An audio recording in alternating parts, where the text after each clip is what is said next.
अब रायपुर से खबर सीएम विष्णुदेव साय ने निर्देश जारी किए हैं। प्रदेश में बारिश से धान को बचाने के पुख्ता इंतजाम होना चाहिए।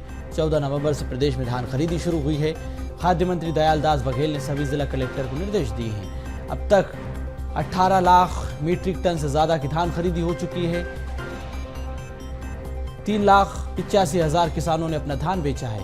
बैंक लिंकिंग व्यवस्था के तहत 3,706 करोड़ से ज्यादा की राशि का भुगतान किसानों को किया गया। बीते 3 दिनों से प्रदेश में मौसम खराब है। छत्तीसगढ़ में साइक्लोन का असर दिखाई दिया है। संवाददाता अविनाश हमारे साथ बने हुए हैं। अविनाश, बारिश की वजह से धान खरीदी किस तरह से प्रदेश के भीतर प्रभावित हो सकती है? मुख्यमंत्री के निर्देश के बाद क्या कुछ पुख्ता इंतजाम धान खरीदी केंद्रों पर?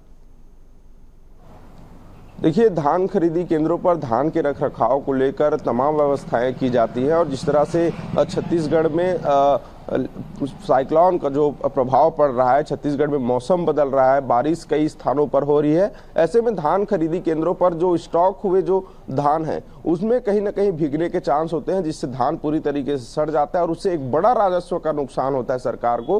तो उसी को लेकर सीएम साय ने एक सख्त निर्देश दिए हैं और मंत्री हैं उनके द्वारा भी एक सख्त निर्देश सभी जिला कलेक्टरों को दिया गया है कि धान खरीदी केंद्रों में धान के रखरखाव को लेकर पूरी पुख्ता व्यवस्था होनी चाहिए। चाहे वहां पर तालपत्री की व्यवस्था हो, चाहे शेड लगाने की व्यवस्था हो, किसी भी प्रकार से धान जो है बारिश के चलते, मौसम के चलते वो खराब ना हो, वो धान वहां पर सड़ने की जो स्थिति हो जाती है तो उन स्थितियों से बचा जा सके, ताकि जो धान खरीदी हो रहे हैं उसमें किसी भी तरह से स्टॉक में कोई कमी नहीं होनी चाहिए और वहां पर रखरखाव की उत्तम व्यवस्था होनी चाहिए। क्योंकि देखा जाता है कि सरकार के करोड़ों रुपए के धान बारिश के चलते, बरसात में के चलते, पानी में भीगने के चलते खराब हो जाते हैं, जिससे सरकार को उस धान का सीधा नुकसान होता है, राजस्व का एक बड़ा नुकसान होता है। तो इसी को लेकर सीएम साय ने साफ निर्देश दिए हैं, क्योंकि प्रदेश में बीते 3 दिनों से मौसम की हालत खराब है। सभी जगह पर बदली आए हुए हैं। दक्षिण छत्तीसगढ़ में बारिश जैसी स्थिति बन रही है। राजधानी रायपुर में भी कई स्थानों पर बारिश हो रही है और जिस तरह से फेंगल तूफान का जो असर है वो छत्तीसगढ़ के कई इलाकों में नजर आ रहा है और इसके चलते कई जगहों पर मौसम विभाग ने भी बताया कि बारिश की संभावना है।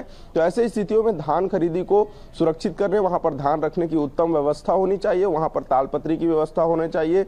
जिन जगहों पर धान जमीन पर रखे हैं उन्हें किसी दूसरे स्थान पर भले शिफ्ट करना पड़े, लेकिन धान किसी भी तरह से खराब ना हो, इसके लिए एक पुख्ता इंतजाम करने की व्यवस्था के निर्देश सीएम साय ने दिए हैं। जी अविनाश, आप बने रहिएगा। धान खरीदी केंद्रों पर अब पुख्ता इंतजाम होंगे। बारिश से धान को बचाने के लिए मुख्यमंत्री ने निर्देश दिए हैं। बने रहिए।